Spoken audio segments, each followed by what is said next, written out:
السلام علیکم دوستوں، امید ہے آپ سب زبردست ہوں گے۔ میں ہوں شان اور آپ سب دیکھ رہے ہیں اپنا ایگریکلچر اینڈ انفارمیشن چینل۔ دوستوں، بلا آخر کل حکومت نے مالی سال 2023-24 کا بجٹ پیش کر دیا۔ اس بجٹ سے عوام کو کتنا فائدہ ملنے والا ہے، کون سی چیزیں سستی ہوں گی، کون سی چیزیں مہنگی، زراعت کو کتنا فائدہ ہونے والا ہے اور یہ بجٹ کتنا بڑا تھا، تو ایٹسیٹرا، یہ سب چیزیں ملا کر آپ دوستوں کے ساتھ تمام معلومات بجٹ کے حوالے سے شیئر کرنے والا ہوں۔ تو دوستوں، سب سے پہلے ہم بات کرتے ہیں کہ یہ بجٹ کتنا بڑا تھا، کتنے ہزار ارب کا تھا، تو اس پر بات کریں گے۔ دوستوں، یہ جو بجٹ تھا 8 سے 9 ہزار ارب روپے کا بجٹ تھا۔ دوستوں، بہت بڑا بجٹ تھا۔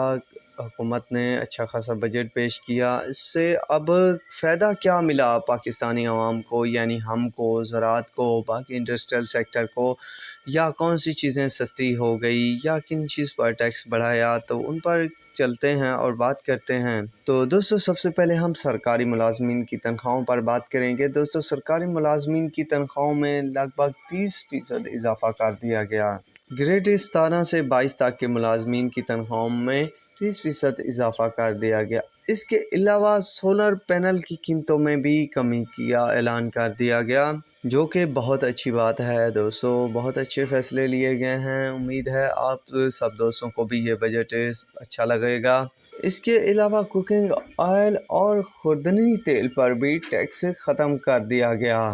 دوستو، بہت اچھے فیصلے لیے گئے ہیں۔ اب آئل، گھی وغیرہ مزید سستے ہوں گے اور عوام کی موجیں لگیں گی۔ دوستو، ہونا بھی یہی چاہیے کہ زیادہ تر بجٹ جو ہے وہ پاکستانی عوام پر، یا جس ملک کا بھی بجٹ پیش کیا جا رہا ہو، وہاں کی ملکی عوام کی سہولت زیادہ ہو اور ان کو زیادہ فائدہ ملے۔ اس کے علاوہ زراعت کی بات کی جائے تو دوستو، 18 ارب سے بڑھا کر 22 ارب روپے تک کر دیا ہے زراعت کا بجٹ۔ اس کے علاوہ معیاری بیجوں کی درآمدی پر بھی تمام ٹیکسز ختم کر دیے گئے ہیں۔ 5000 زرعی ٹیوب ویل کو سولر سسٹم پر منتقل کرنے کے لیے 30 ارب روپے بھی مختص کر دیے گئے ہیں۔ دوستو، بہت اچھا، بہت اعلیٰ، مجھے تو مزہ آ رہا ہے سن کر۔ پر دوستو، مزہ اس وقت آئے گا جب ان سب چیزوں پر عمل درآمد کر دیا جائے گا اور پاکستانی عوام کو واقعی میں اس بجٹ سے فائدہ ملے گا۔ اس کے علاوہ انڈسٹریل سیکٹر کی بات کی جائے تو انڈسٹریل سیکٹر پر مزید کسی قسم کا بھی ٹیکس نہیں لگایا گیا، جو کہ خوش عین بات ہے۔ اس کے علاوہ چینی پر بھی کوئی ٹیکس بڑھایا نہیں گیا، بلکہ جو ٹیکس پہلے تھا اسے ہی رہنے دیا گیا، یعنی 18% ٹیکس جو ہے بدستور برقرار رہے گا۔ وزیر خزانہ اسحاق ڈار کا کہنا ہے۔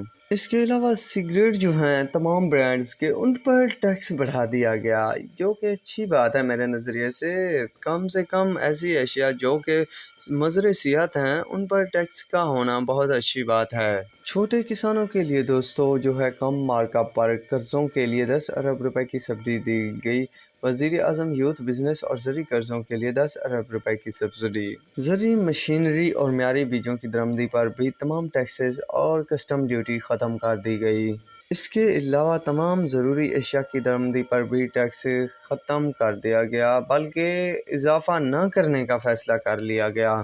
اس کے علاوہ دوستو، قرآن پاک کی دعوت کی درآمدی کاغذات پر ڈیوٹی ختم کرنے کا فیصلہ بہت اعلیٰ دوستو، بہت اعلیٰ۔ اسی طرح دوستو، قرآن پاک کی تعلیمات کو بھی لازمی قرار دے دیا جائے، جو کہ کلاس 1 سے شروع ہو کر کلاس 10 تک رہے۔ باقی بعد میں دوستو ایسے مطالعات اور ایسی کتابیں شائع کی جائیں جن کا تعلق ہماری نبی پاک حضرت محمد مصطفیٰ صلی اللہ علیہ وسلم اور اسلامی تعلیمات کے احکامات پر بنی ہوں۔